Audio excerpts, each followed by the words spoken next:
Hey, welcome back to Dr. English. I'm Jack. Today we are talking about a place that, well, even if you've never been to the United States, I am 100% you know the name. We are talking about McDonald's. Now, wait, before you think, Jack, it's just a burger place, let me stop you right there. In America, McDonald's isn't just a restaurant, it's a cultural phenomenon. It's a symbol of efficiency, a childhood memory for millions of people, and it's a great way to learn about the American mindset. So, if you're ready, let's pull up to the speaker box and talk about the golden arches.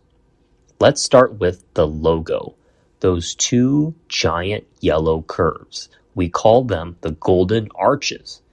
Did you know? In some parts of the world, those arches are more recognizable than the Christian cross. That's wild, right?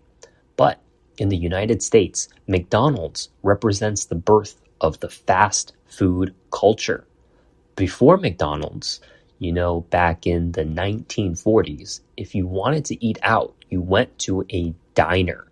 You sat down, you waited for a waiter, and it took time. But the McDonald's brothers, and later a man named Ray Kroc, they had a different idea. They applied the assembly line the same way that Henry Ford built cars. They applied that idea to the hamburger, and we call this standardization. It means no matter where you are, New York, California, Japan, Tokyo, a Big Mac is going to taste, well, exactly like a Big Mac. Now, for Americans, this creates a sense of reliability.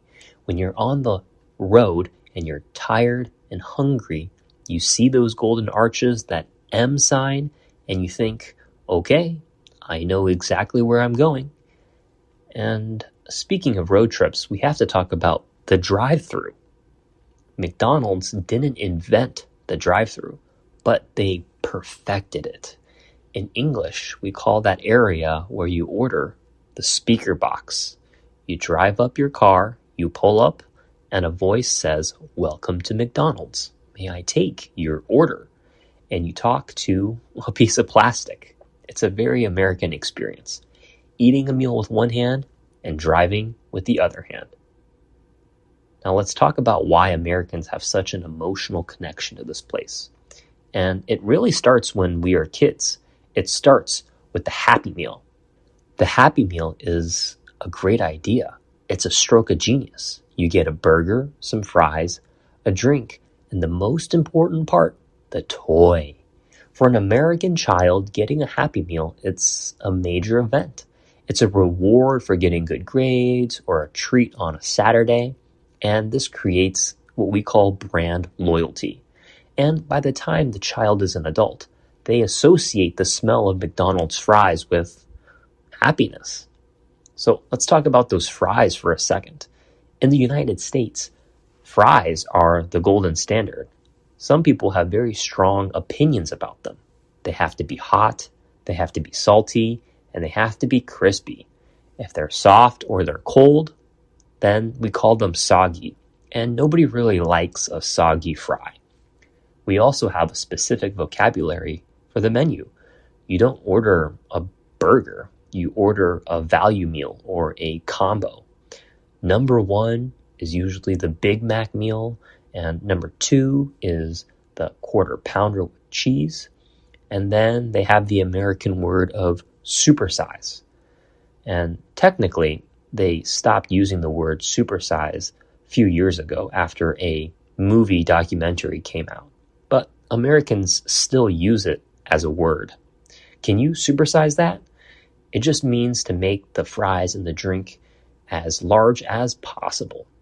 Culturally, McDonald's has become a metaphor. If someone says, "This is the McDonald's of dental offices," what do they mean? It means it's cheap, it's fast, it's efficient, and it's the same every single time. But there's a downside to this. Some people have used the word McJob. And a McJob is a slang term for a low-paying, low-prestigious job that requires very little skill and offers very little chance for growth. It's a bit of a mean term, honestly, because working at McDonald's is very hard work, but it shows you how the brand is used in the American language to describe anything that feels mass-produced. And we can't talk about McDonald's without talking about health. In the last 20 years, there have been a huge backlash against American fast food. Backlash means a strong negative reaction by a large group of people. And because of this, you'll see that McDonald's has changed. They've added salads and apple slices to the Happy Kids menu. They started selling coffee, what they call them a cafe, and they're trying to rebrand themselves to stay relevant in a country that is more health conscious. They're trying to be more healthy, and it's a great example of a company trying to change its image. Finally, let's talk about the fun side of the Golden Arches. Have you ever heard of the secret menu? It's a very popular topic on the American internet. The secret menu isn't actually written anywhere in the store. It's a list of items that customers have invented, like the land, sea, and air burger, which is a beef patty, a fish patty, and a chicken patty all in one bun. Or the McGangbang, which is a colorful name for the chicken sandwich inside a double cheeseburger. And being able to order from the secret menu makes people feel like they're special. It's a secret language for fast food lovers. And on a global scale, we have the Big Mac Index. This is actually used by economists because McDonald's is in almost every country, and they compare the price of the Big Mac in different countries to see the purchasing power of different currencies. And it's a way to see if a currency is undervalued or overvalued. Isn't that crazy? A hamburger is used to measure the global economy. Wow, that's the definition of cultural impact. So what's the takeaway? McDonald's is more than just a place to get a quick bite. It's a reflection of the American desire for speed, consistency, and hamburgers. If you're learning English, try to pay attention to how often mc, the MC, is added in front of words to describe things that are fast or cheap. It's a prefix that has taken over the language, really.